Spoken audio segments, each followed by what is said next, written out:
Though incidents involving them are still rare, an emerging class of drugs called nitazenes has raised concerns among health officials due to them being more potent than fentanyl, the need for several doses of naloxone in overdoses, and the lack of knowledge about them among healthcare providers.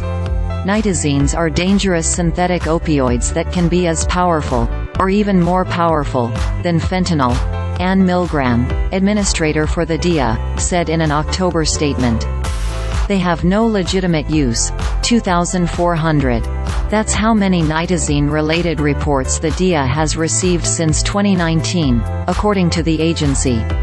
Reports of nitazene usage began to re-emerge in 2019 after a period of reports between 1999 and 2004, according to the DIA.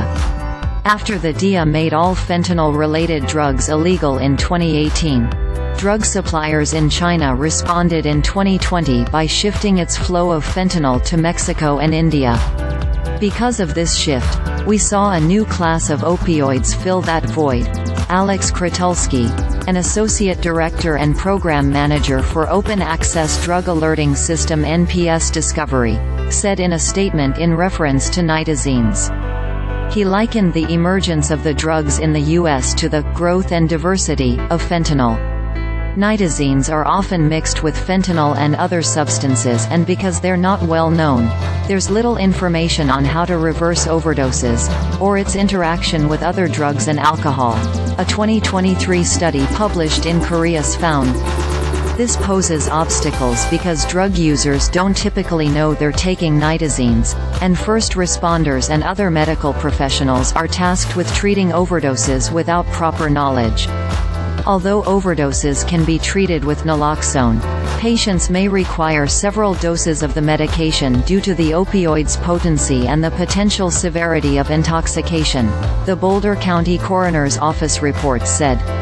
Over 66% of participants in a 2023 JAMA Network Open study who overdosed on nitazenes required 2 or more doses of naloxone, while only about 36% of patients who overdosed on fentanyl needed more than 1 dose. There are 10 known forms of nitazenes, and the most common are isotonitazene, metonitazene, and etonitazene, according to the Addiction Center. They are listed as Schedule I substances by the DIA, which is the agency's highest drug classification, stating there is a high potential for abuse and no accepted medical usage. Nitazenes are typically a white, yellow or brown powder or a crystalline solid. They have been found in heroin, fake oxycodone tablets, synthetic cannabinoids and ketamine. They can be inhaled, injected or swallowed, and can cause pain relief, euphoria, relaxation, stress relief, itchiness, fever, sweating, nausea or vomiting and slow breathing. Fighting the uphill war against illicit drugs and overdose deaths. Detecting emerging designer drugs and opioid analogs, National Institute of Justice.